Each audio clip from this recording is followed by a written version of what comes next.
Okay, one of the fun things to do in Family Search is to look up for memories and find out about our ancestors. So the way that you do that is you log in and you search through your tree until you find somebody that you're interested in, and then you click on their name. So left click on their name, and it brings up this little menu. You click on person, left click on person, and it brings up the details information about this individual, all their life details and such.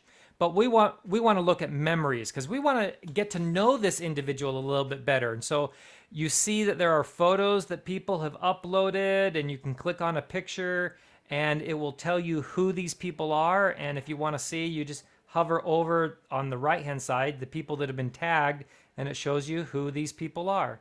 So that is one of my great great grandmothers.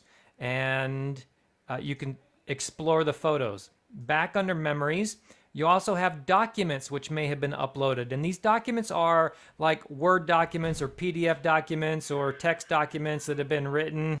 And my great grandmother's here. Her testimony has been written down. And this is a letter she has written to her grandchildren and great grandchildren about how she gained a testimony of the Book of Mormon. It was so fascinating that I printed this out for my daughters and gave them each a copy because it was written to them from my great grandmother. And so it was wonderful being able to read about things that were important to her, as well as there may be other documents that you have on your ancestors, like life histories and stories that are uploaded as documents. These stories are like little short stories, just little text that talk about the individual that people add about memories. For example, here's a memory that somebody wrote about my great grandmother. And my grandmother Lo was a loving person. She loved to do genealogy and would tell me stories about the miracles she had doing that work.